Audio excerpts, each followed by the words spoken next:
창세기 20장 1절에서 22장 13절. 아비멜렉 1. 정신과 전문의 최병건님의 말씀을 인용해서 멜키세덱에 대한 설명을 더할까 합니다.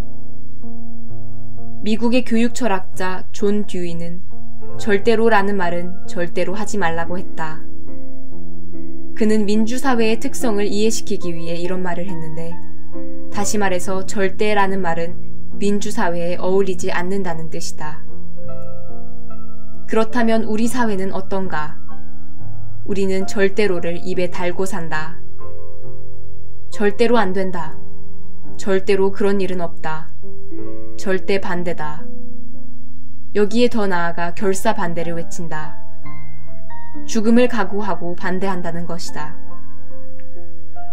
이렇게 목숨과 바꿀 정도의 일이라며 매우 심각한 사태임을 암시하는 것이기도 하다.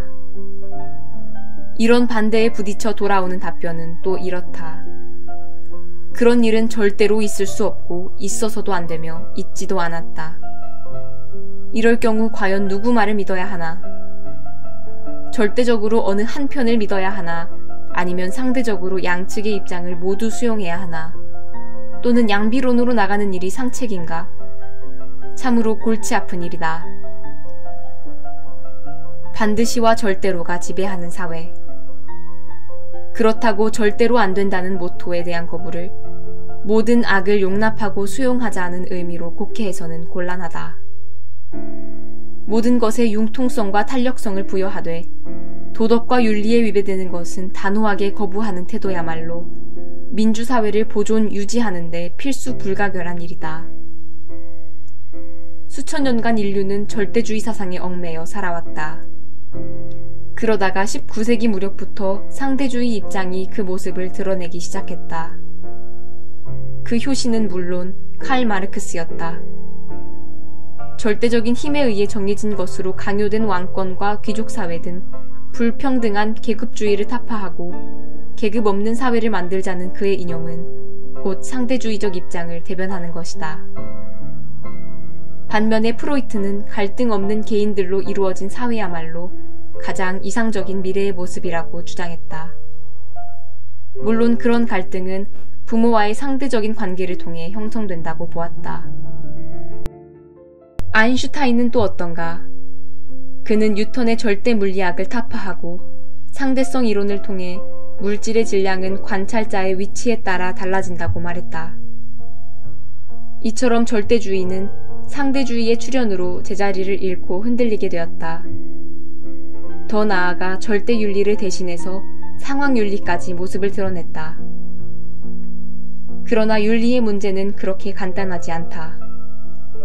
근친상간이나 친족 살해를 금지하는 윤리는 누구도 반대할 수 없는 절대윤리에 속하는 문제가 아닌가. 따라서 상황윤리의 문제는 매우 예외적인 경우에 한해서만 적용할 수 있는 문제다. 어쨌든 반드시와 절대로에 얽매여 사는 사회는 실로 피곤하다. 전혀 상반된 입장이 서로 첨예하게 대립한 상태에서 타협과 절충이 불가능한 지독한 고집쟁이들이 모여 사는 사회.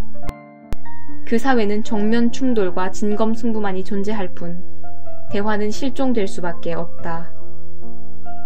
다시 말해 독자적으로 말들은 잘하지만 대화술은 떨어지는 사회다. 그런 사회는 외교술과 수사학이 떨어지기 때문에 설득력과 호소력 또한 부족할 수밖에 없다. 아무리 말로만 민주를 외쳐도 반드시와 절대로의 함정에 빠져 있는 한 그것은 또 다른 파시즘의 위장된 모습에 불과할 뿐이다. 중요한 점은 이 세상에는 반드시 그렇지만도 않을 수 있으며 절대로 그래선 안 된다는 강요만으로 통하지 않는 일들도 얼마든지 있을 수 있다는 여지를 남겨두어야만 한다는 것이다. 왜냐하면 그런 여지를 남겨두어야만 타협과 절충도 가능해지는 것이며 소수의 의견에도 귀를 기울일 수 있는 마음의 여유와 관용이 생겨나기 때문이다.